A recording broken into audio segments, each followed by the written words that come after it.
Bareback significa cavalgar sem sela.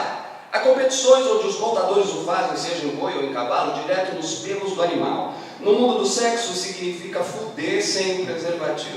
Boa noite a todos. Eu me chamo Ricardo Correa. Eu sou ator, eu sou diretor de teatro e dramaturgo. Sou formado pela Escola de Arte Dramática da Universidade de São Paulo.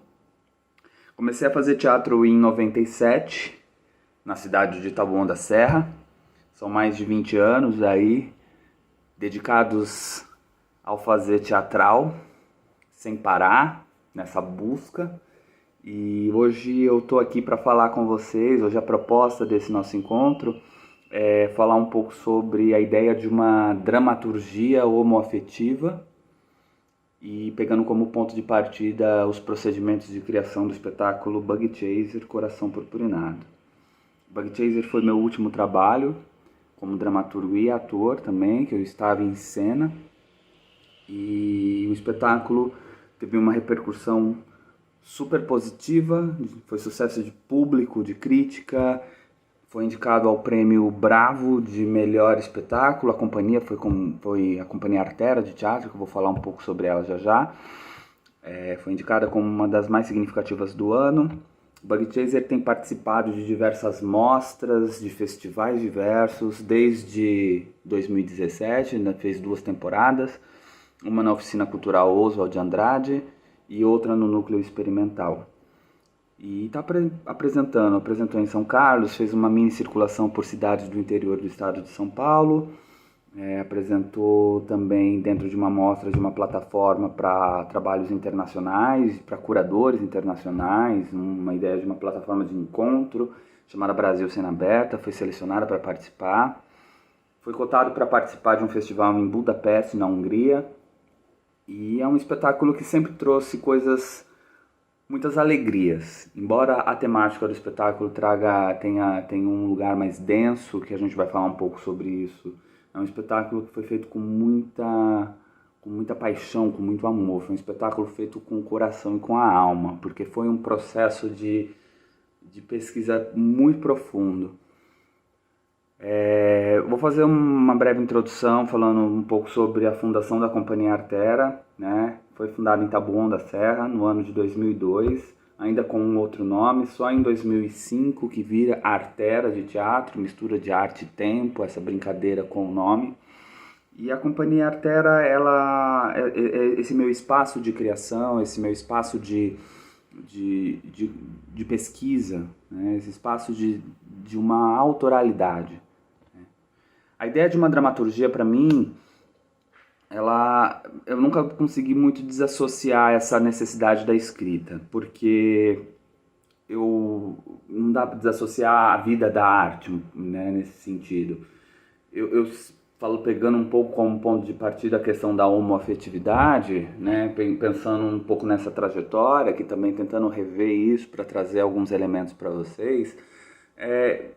Eu sempre escrevi desde cedo. Eu tinha uma máquina de escrever Olivetti verde, antiga, e foi ali que eu escrevi os meus primeiros textos teatrais. Eu tinha um diário. Eu sempre fui uma criança muito ensimesmada, que sofria o que a gente chama hoje de bullying, mas preconceito mesmo, pela questão da sexualidade, por ser diferente dos demais.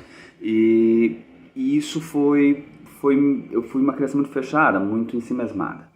E a escrita sempre foi uma válvula de escape, uma forma de eu me salvar, né, dessa violência toda que a questão da sexualidade, da homossexualidade já me colocava, né, desde pequeno, né, desde criança, desde adolescente. Isso sempre foi uma coisa que foi fundamental no meu ser, né.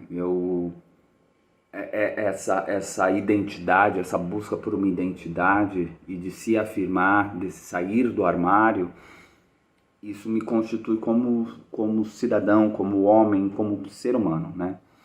Então a escrita, ela vem já dessa pulsão de tentar enxergar o mundo de uma outra forma, ou de tentar dar cores para o mundo, né? Um mundo tão brutal, tão violento. Então é essa necessidade talvez de poetizar o mundo e de criar simbologias e metáforas para esse mundo, né? E fazer com que, óbvio, né, formar algum tipo de opinião, algum tipo de discurso político, né, para tentar transformar esse país que ainda é muito conservador, violento, afinal somos um dos países que mais mata LGBT. Por uma sociedade que preza pela família, uma sociedade onde as pessoas sentem nojo de pessoas como eu, uma sociedade onde mães matam seus filhos gays, que expulsam seus filhos gays de casa diariamente. É exagero a minha sexualidade? Ou também você já parou para pensar que a minha sexualidade pode ser um ato de transgressão? Você já pensou nisso? O Bug Chaser Coração Purpurinado, eu vou fazer um preâmbulo para entrar no assunto necessariamente. A história do Bug Chaser é a história de um homem que está numa quarentena, nada mais atual, né? Ele é enviado por uma quarentena, o nome dele é Mark. Ele é enviado por uma quarentena para uma última análise. É um programa de inteligência artificial que vai fazer essa análise com esse homem para tentar entender e dar um diagnóstico por que esse homem quer contrair o vírus do HIV. Bug Chaser nada mais é do que caçador de inseto, literalmente a tradução, mas é uma gíria, uma subcultura do universo gay, que é o caçador do vírus. É alguém que quer se contaminar com o HIV, né? Da onde surgiu essa pesquisa, essa ideia? Foi no ano de 2015 para 2016, eu me deparei com uma reportagem extremamente sensacionalista sobre um grupo chamado Clube do Carimbo, que dissemina táticas para contaminar homossexuais, contaminar pessoas propositalmente com o HIV. Essa reportagem teve uma repercussão grande na mídia na época e, a princípio, eu olhei para essa reportagem com um olhar já duvidoso e também com um certo olhar de fascínio. Eu pensei na época, o que leva, o que está acontecendo, que tipo de busca, que relação é essa com... E aí eu fui atrás, né? Primeiro me despertou, acho que esse lugar da reportagem, da vida, do real, ele sempre aparece como um dispositivo criativo nas minhas criações. Então, eu fui estudar, fui atrás de material a respeito, né? Eu nunca tinha aprofundado um estudo a respeito da própria temática do HIV, sobre o HIV, e isso sempre foi um estigma, né? Eu acho que para toda a comunidade gay, né, para a comunidade LGBT, o gay já tem essa herança, já nasce com essa herança, esse estigma do HIV. Por exemplo, eu já ouvi falar que pessoas, quando se assumem homossexual para a família tem essa reação de falar que a pessoa vai morrer de AIDS, né? E outra, a AIDS é a doença desenvolvida, o HIV é o vírus, né? Então tem uma série de questões em torno que são tabus e são questões de retrocesso de pensamento, né? Eu acho que as pessoas ainda veem isso como sentença de morte, né? O HIV como uma sentença de morte, não, né?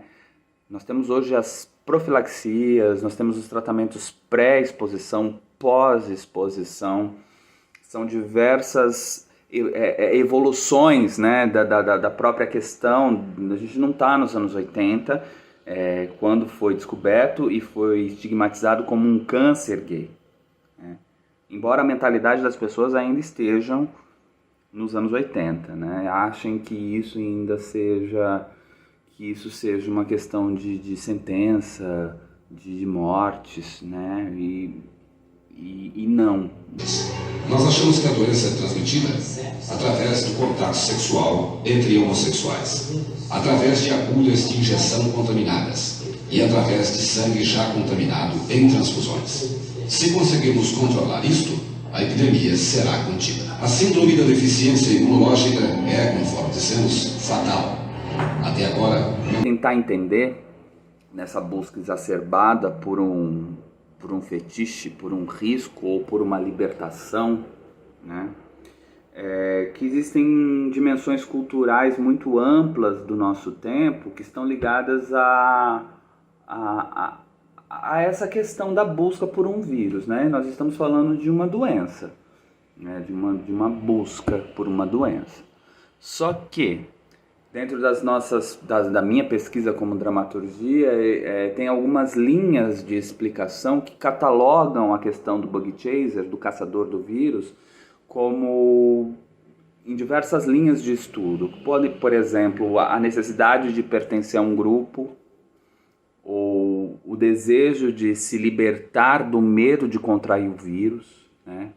Como uma libertação, né, desse estigma, como um ato político, como uma subversão do próprio biocontrole dos corpos, e simplesmente por fetiche, né? Ou pertencer a algo, né? Essa ideia de pertencer a algo, isso está em toda explicação psicológica, talvez, também, né? De fazer parte de um grupo e de me libertar das questões sociais que tentavam me aprisionar. Isso aqui não é uma audiência. É de se esperar que você, um advogado criminalista, tenha uma lógica para justificar suas escolhas. Fingir uma vida heteronormativa para não sofrer discriminações. Qual seria a credibilidade de um advogado criminalista gay? Eu não podia me relacionar com gays. Só escondido. No meu mundo corporativo, não. A identidade gay mesmo não é só essa, né? Nós somos seres humanos tridimensionais, então tem outras coisas, né? A família, a sociedade, a política, o entorno, as macro relações. Então, essa necessidade de pertencer é inerente à busca do humano, né? De um adolescente, por exemplo, que está se buscando, tentando entender qual é qual o seu lugar de fala no mundo, né? E aí nessa busca pelos procedimentos, por entender essa lógica, né? Até então, do Clube do Carimbo, desses caras que, enfim, né, tem uma coisa meio maldosa, meio ruim, né, meio serial killer, meio psicopata, de contaminar propositalmente. E aí eu pensei que talvez fosse interessante abordar de uma forma contrária, né? Me pareceu, na época da construção dramatúrgica, me pareceu mais interessante tentar humanizar alguém que quer o vírus. Hoje em dia câncer mata muito mais do que essa doença, eu não ligo se eu pegar. Eu quero que você entre em mim. Em cada gota sua haverá 1 trilhão de baratas envenenadas boiando dentro de mim por 5 anos ou mais. Ei, eu tô falando sério. Eu posso viver, seja lá o que isso signifique. Eu posso viver com o vírus. Vamos, Johnny, poderemos ter uma boa vida. Eu posso te ajudar a arrumar isso aqui, achar móveis em algum lugar. Mas vamos ter que tomar cuidado com a decoração para que ela fique boa. Porque daqui a 100 anos vão trazer pessoas aqui em visitas turísticas. E logo atrás da porta, logo ali, uma velhinha de cabelo azul vai fazer uma dissertação de como você, o pai da resistência, viveu e morreu nesse quarto modesto. Mas não sozinho. Geralmente nos meus trabalhos, na minha dramaturgia, eu tenho me interessado e eu me interesso por personagens que estão fora da curva, fora da caixa, que eles tenham alguma coisa de instigante para quem se desloca até o teatro para assistir, que traga algum tipo de questionamento diferenciado de mundo. Então eu busco personagens que tenham um pouco esse pressuposto. Busco também assuntos que de fato tragam a representação do que é ser um LGBT+, no Brasil, de uma forma que não seja estereotipada, né? Eu acho que a mídia faz isso já há tanto tempo, faz essa reposição que eu chamo até de hormonal, né? A gente já sabe que é o gay afeminado, que é daquele jeito e que não tem nenhuma profundidade. Então a busca por uma dramaturgia que vai representar esse gay, esse LGBT, que ela tenha uma profundidade, uma tridimensionalidade que mostre esse ser humano com uma humanidade capaz de transformar o olhar a respeito, né? Pegando a ideia do olhar da questão queer, é problematizar, né? Não tem que resolver, é questionar, apresentar perguntas, né? Eu acho que a busca de uma dramaturgia que trata de questões minoritárias é trazer essas questões de uma forma latente para que tire o espectador desse lugar comum, dessa pasmaceira que é essa vida cotidiana, que não consegue pensar um metro à frente e consiga, através da arte, do teatro, conseguir ter uma utopia, um vislumbre de mundo, né?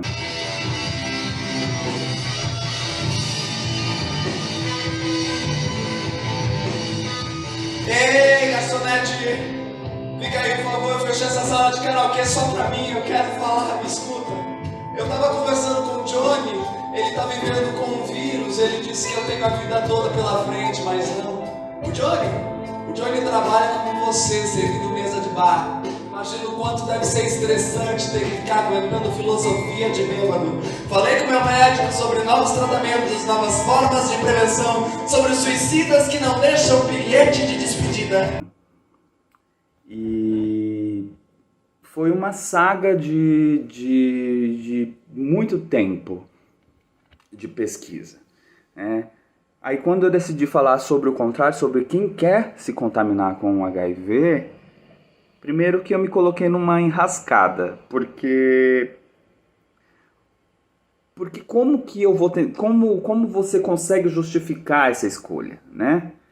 Porque a primeira coisa, quando eu comentava na época que eu estava escrevendo sobre o assunto, as primeiras reações das pessoas, dos amigos com quem eu troco mais sobre arte, era, mas por quê? Por que essa pessoa quer se contaminar? Por quê? Mas isso é uma polêmica, gerou-se uma polêmica a respeito desse assunto, porque no teatro, pelo menos aqui em São Paulo, nunca havia se tratado desse assunto pelo menos não que eu, né, saiba, sobre esse assunto, né? E gerou-se uma polêmica, né? Muita gente falou a respeito do espetáculo, inclusive sem assistir, achando que seria um desserviço para a comunidade, e pelo contrário, eu tive muito cuidado ao abordar esse assunto, conversando com ativistas do movimento do HIV, soropositivos, conversei, e aí a necessidade de ter um estudo etnográfico, um estudo documental, para que esse espetáculo tivesse toda a tridimensionalidade, para que não falasse besteira, né? A gente não pode ser leviano, acho que é essa busca. E daí nasce um curta documentário, né, dentro desse processo de construção do Bug Chaser. Esse curta documentário, ele chama No Sigilo, ele foi proposto a um edital do PROAC. O projeto, na verdade, o Bug Chaser foi produzido através do PROAC LGBT, e E aí fizemos um chamamento na época, a Companhia Artera fez um chamamento para pessoas LGBTs ligadas interessadas em vivenciar uma experiência homoafetiva, que quisesse falar sobre o HIV ou sobre práticas de risco. E, na verdade, eu adentrei nesses grupos. Esses grupos eles se organizam na internet para esses chasers, esses caçadores, os praticantes de bareback, né, que é o sexo sem preservativo. Eles se reúnem em grupos no WhatsApp, em grupos na internet, e eu fui atrás dos organizadores, conversei, falei que eu sou um pesquisador, eu gostaria de entender, conversei e joguei a real. Não quero fazer uma coisa sensacionalista, eu quero humanizar essa questão, trazer com um outro viés a pesquisa. E aí eu descobri que existem em todos os lugares do Brasil, né? Então tem um grupo Bareback Brasília, Bareback Rio de Janeiro, Bareback em diversos estados, em São Paulo. E eu entrei nesses grupos e comecei a fazer minha pesquisa ali de descobrir um universo de gírias e um universo que me abriu a questão, né? Acho interessante falar aqui rapidamente que esse olhar curioso e esse olhar de pesquisa, ele nunca pode ter juízo de valor, né? Falando um pouco sobre procedimento, eu acho que eu sempre lutei, né? Por que colocar o juízo de valor ou tentar colocar como maniqueísta, né? A postura de um chaser ou de um praticante de bareback, colocar juízos de valor do bom ou do mal, e não existe isso, né? Eu acho que o campo da arte, ele é um campo mais subjetivo, ele tem que questionar, ele tem que abrir perguntas, né? Porta, anonimato, sem frescura, sem pudor, e você aprende todo tipo de gíria do universo Mary, como leite, capa, depósito, vitamina, carimbo no pelo e outras coisinhas mais. Eles querem foder, pra foder com todo mundo, pra todo mundo foder com eles. Roleta russa do sexo, isso até matéria de jornal, tem gente aqui com vírus. Não se preocupa, avião. Quem toma coquetel tem carga viral indetectável, não transmite nem o vírus gripal. Então, eu virei um caçador também. Eu virei um bug chaser nesses grupos, comecei a trocar ideias com pessoas, eu fiz amigos que são soropositivos e que me deram depoimentos e que conversaram comigo. E esse documentário foi gravado na Oficina Cultural de Andrade, 2 dias. Fizemos um agendamento no sigilo, como o nome do próprio documentário diz. Fizemos com todo cuidado a identidade desses homens que se dispuseram a falar sobre o bareback, sobre o assunto, sobre o HIV. Eles não, a identidade deles não é revelada. A gente trabalhou com projeção de imagens, que é uma das características que tem no próprio espetáculo, na construção cênica do espetáculo. Então, foi um divisor mesmo de águas, ter o contato real, presencial com esses homens.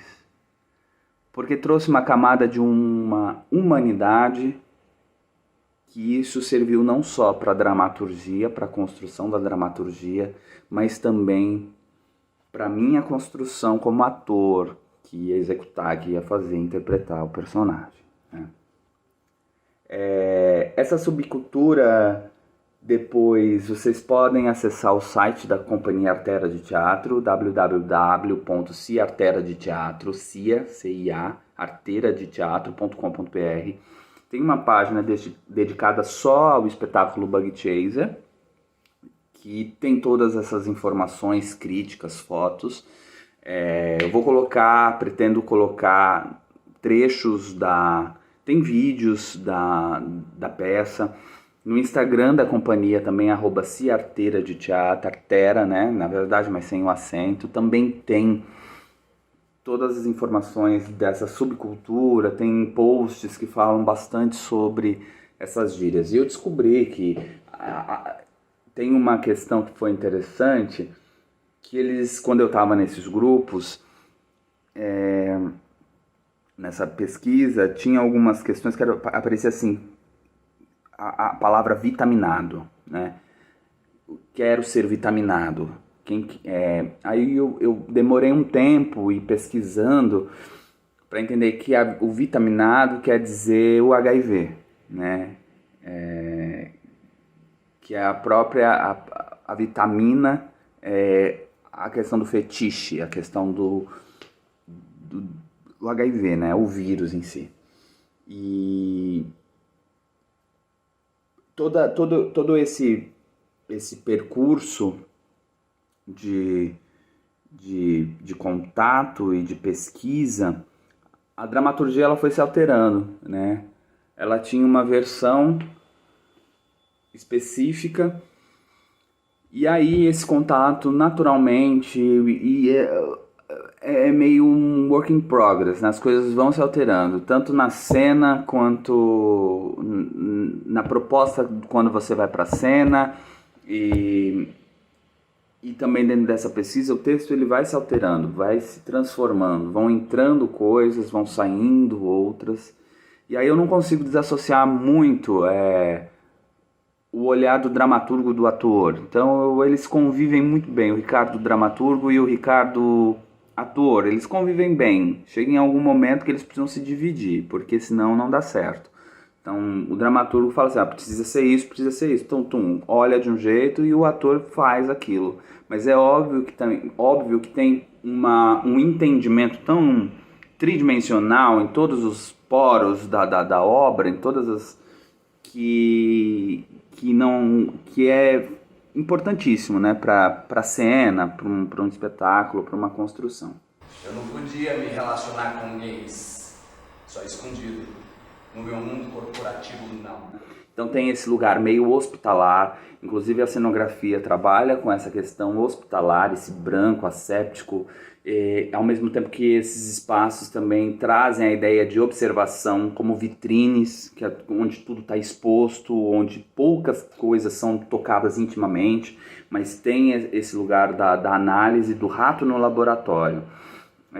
Coloco a história da peça numa embalagem futurista, mas sem forçar a barra, né? Sem colocar pílulas de outras cores e que muda o cabelo.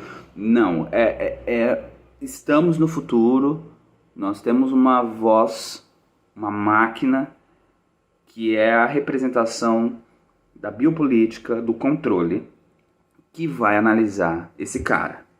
Por que ele quer se contaminar com um HIV, né? Essa biopolítica ela é muito presente na construção da obra, porque ela traz todo o discurso político da peça. Se ele é gay, ele não pode doar sangue até hoje. Sabe que eu aprendi sobre ser gay desde sempre? Inclusive na escola, essa equação aqui, ó.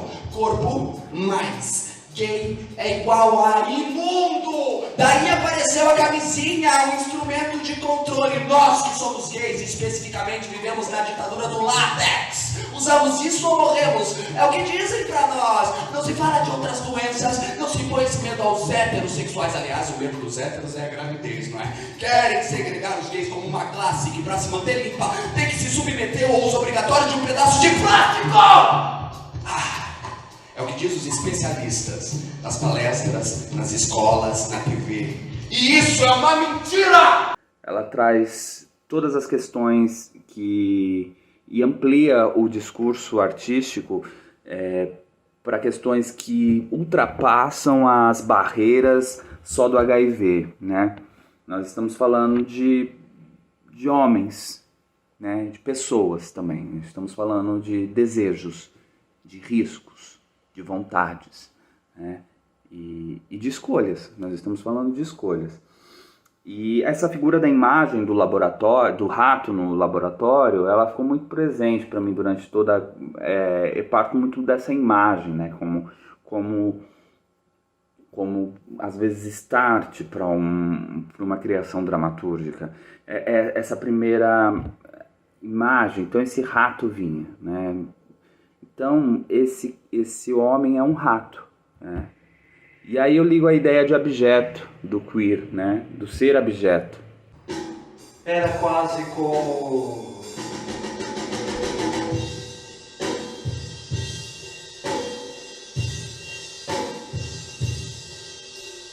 procurar uma agulha num palheiro usando óculos escuros. O gay é um ser abjeto, considerado um ser abjeto pela maioria das pessoas numa sociedade, né?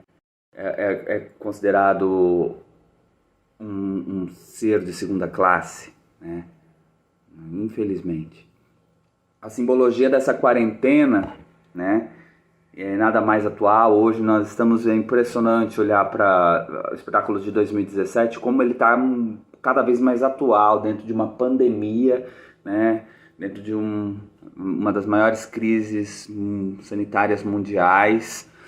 E o espetáculo, né, pensei uma coisa que está mega presente, né, hoje, a questão da quarentena, de você estar preso, né, de você ser considerado um risco, né, pelo grande número, essa simbologia da quarentena, pelo grande número de infecção de HIV, eu faço essa brincadeira temporal, pela grande quantidade de contaminações, o governo decide enviar pessoas que são portadoras do vírus para uma quarentena, né? Então essa simbologia também está aí presente novamente, a questão do controle, né, dos algoritmos. E por que não é um ser humano, né, que analisa? Assim, uma voz, que é a tecnologia, né, os algoritmos, a cyber...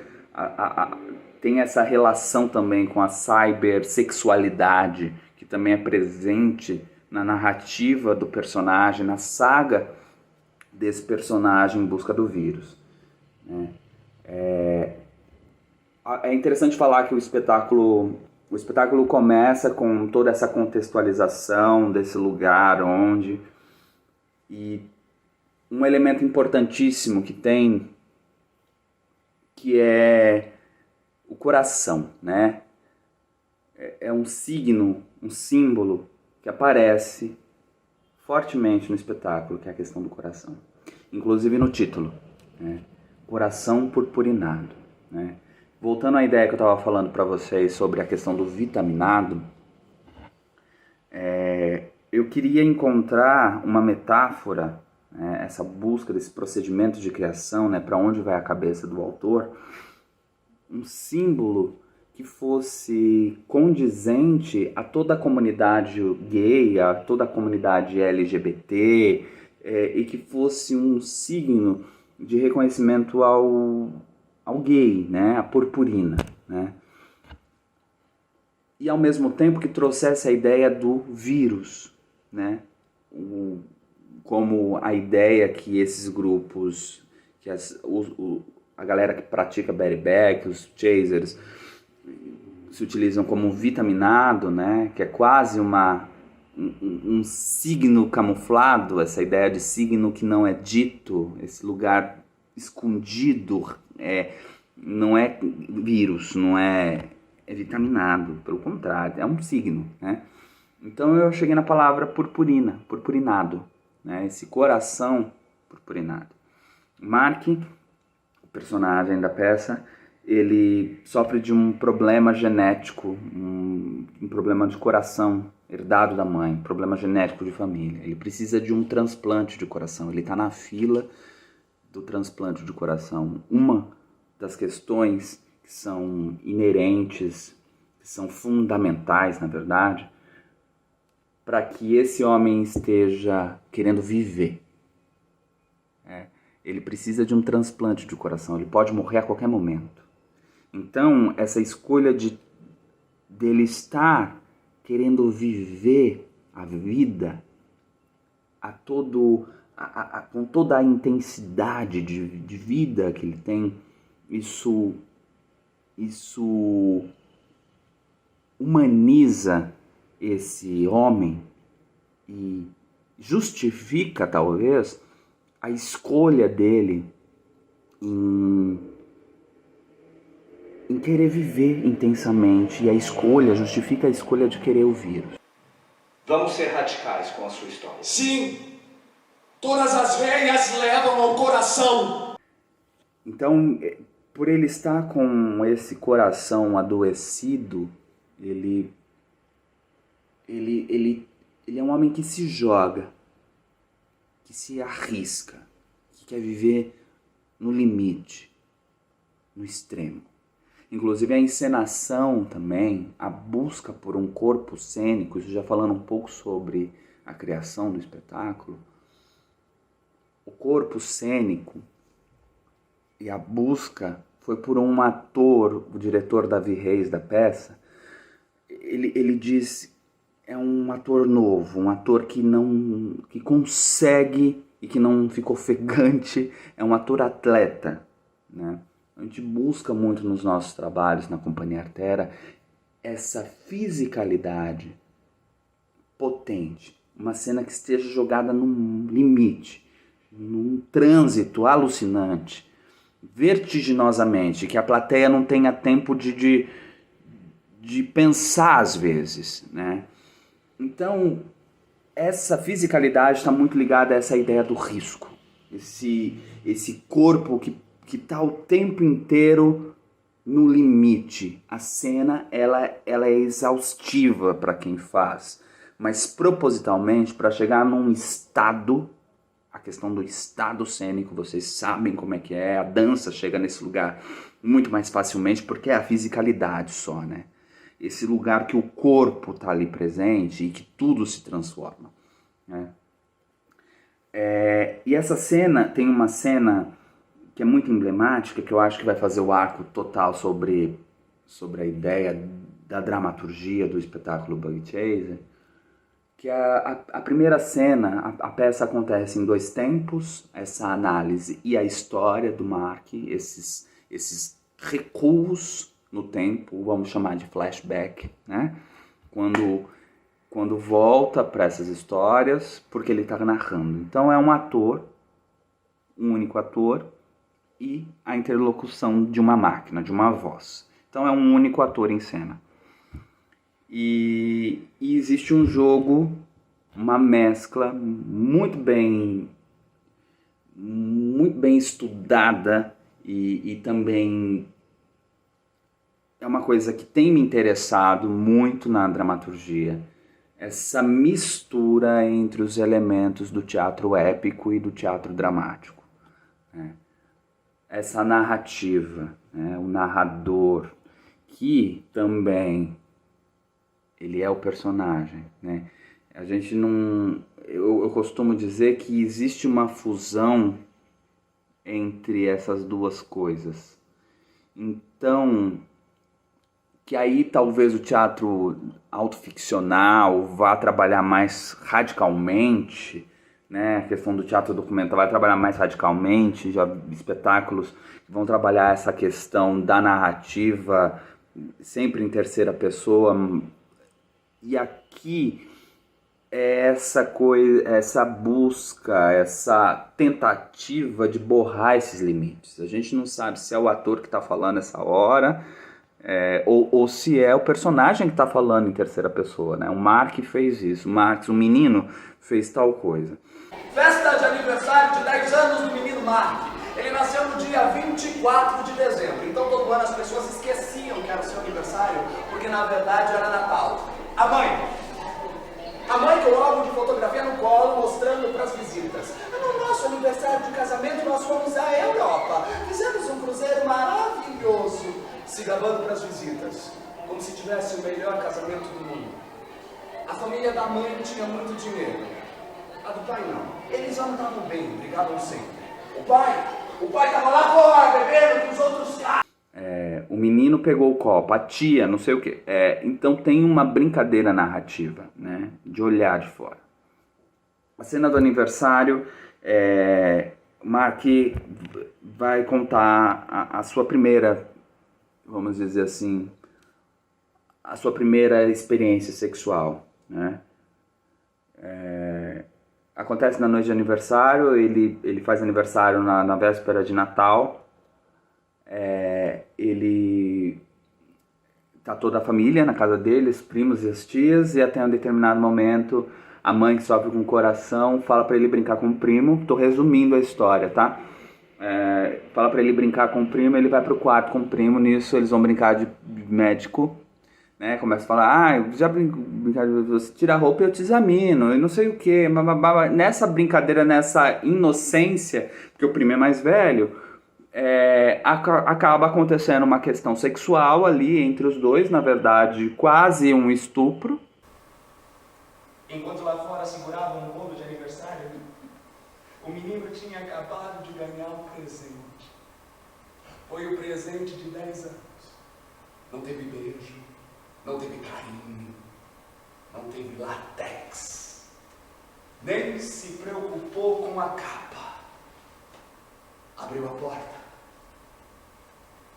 e talvez pelo caminho do inferno até a sala, o menino encontraria o seu destino, o que o tornaria imundo no mundo, o ato proibido de tocar no que é imundo.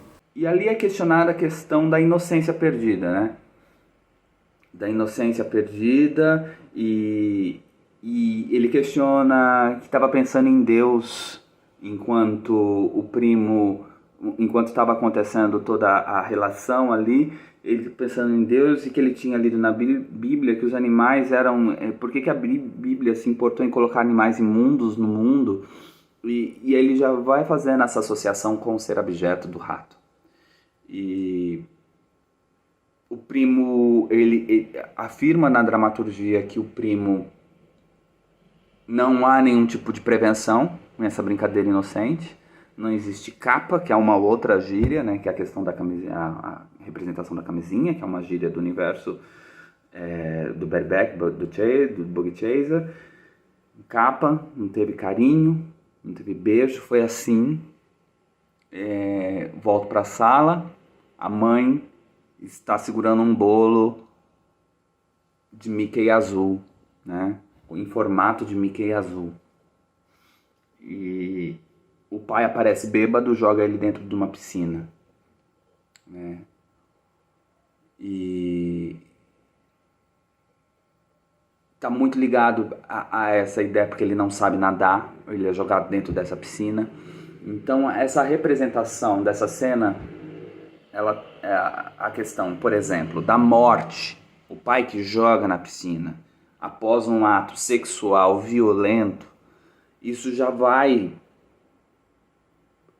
caracterizar a psicologia um pouco dessa relação desse personagem com a morte e com o sexo. A ideia para esse personagem, a ideia de sexo está muito ligada à ideia de morte. Então, essa cena ela é muito emblemática, porque eu acho que ela traz muito da pulsão do espetáculo, né? Eu fiz aqui um compêndio para ir falando para vocês, para não ir perdendo, porque às vezes minha cabeça vai para outros lugares. Só um minuto. Tá, e aí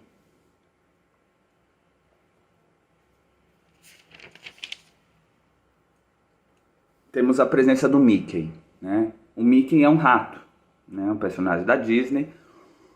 E essa presença do Mickey traz assim esse universo lúdico, esse universo infantil, né? E também uma característica do rato. Então o rato novamente apresenta. Então um rato, né?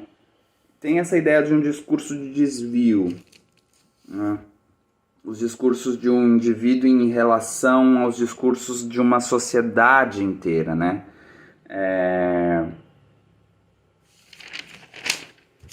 Olha aí.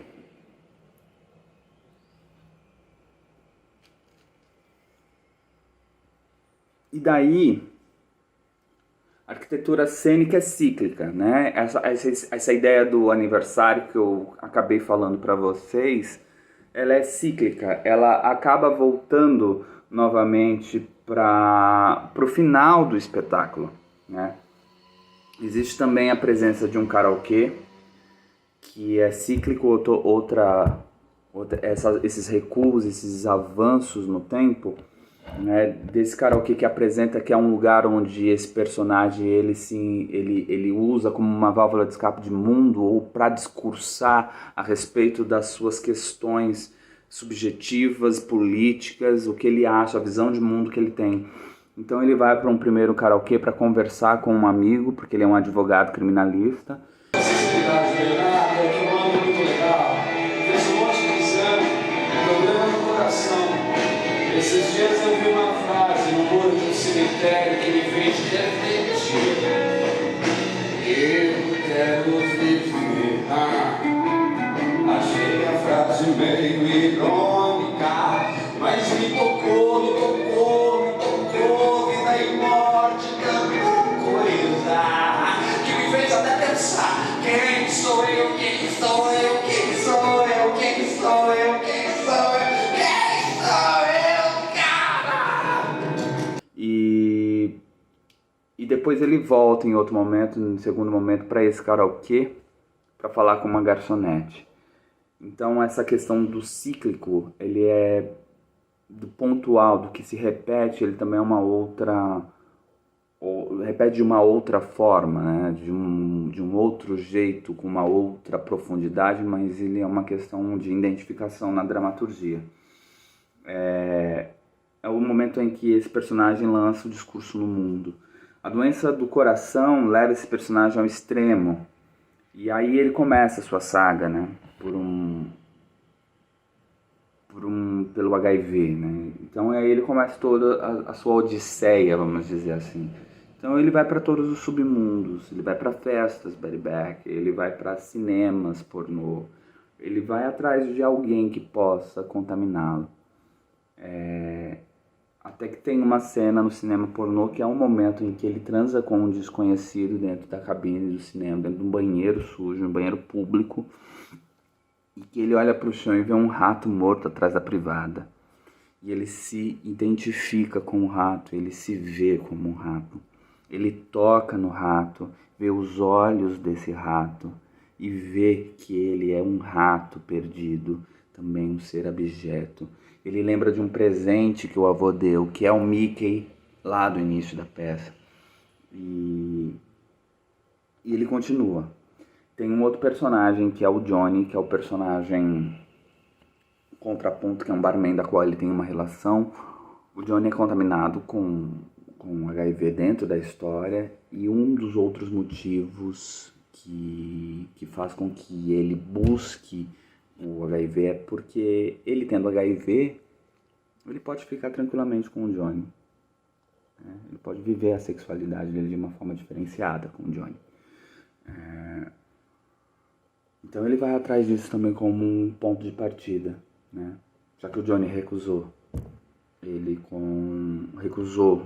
depois que ele descobre que tem HIV, o Johnny recusa o Mark. Então ele fala: mas eu que te apresentei esse universo bareback, era pra você ficar comigo, eu também então vou resolver isso. Então ele, na verdade, ele vai vivendo as coisas meio inconsequentes.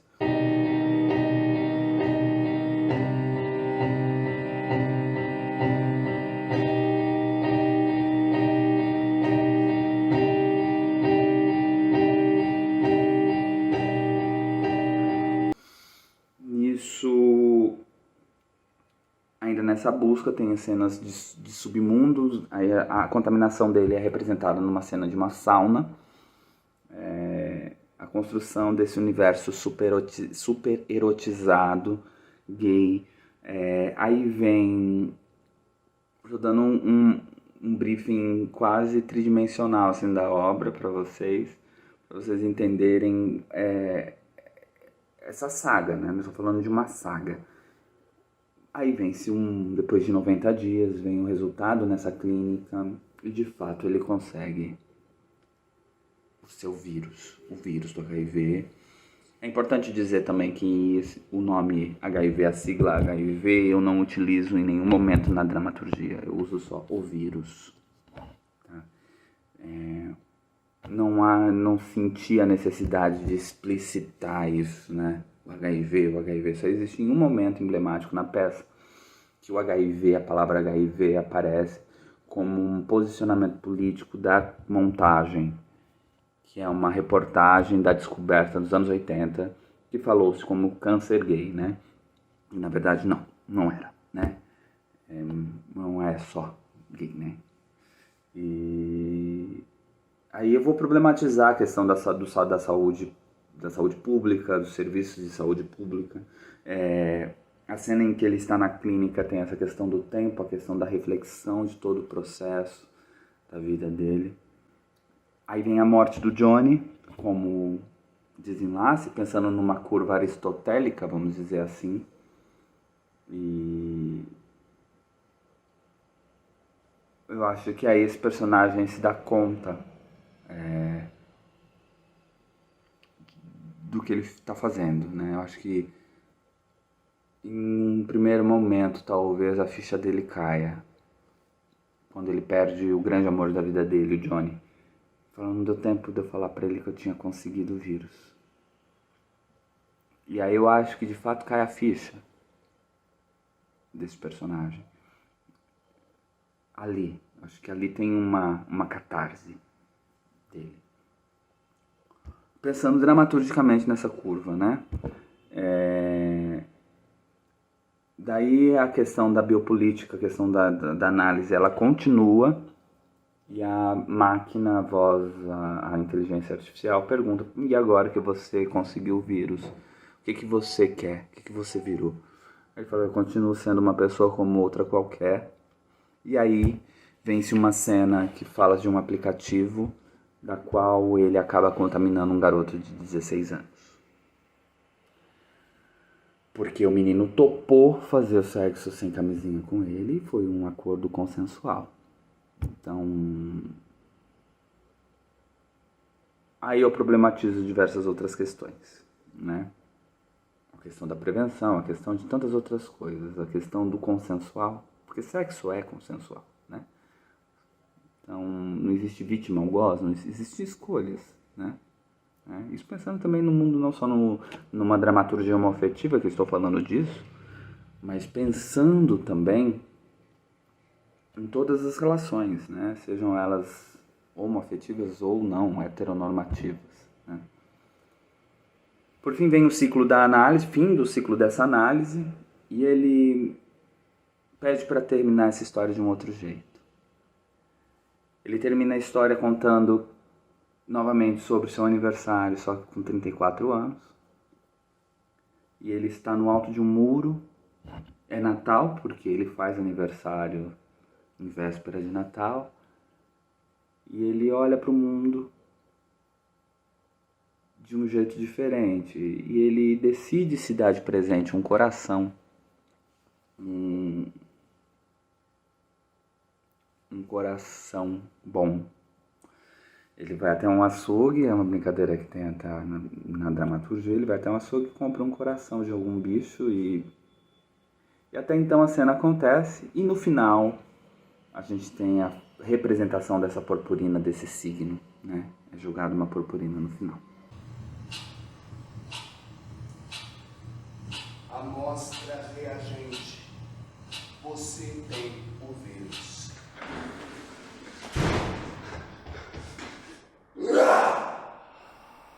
Por fim, o Bug Chaser trabalha com procedimentos do teatro épico dramático numa vertiginosa desconstrução de uma cena submundo, uma cena gay, de um submundo gay, em busca de um teatro novo, um teatro com uma nova energia, com engajamento social e político. Bem,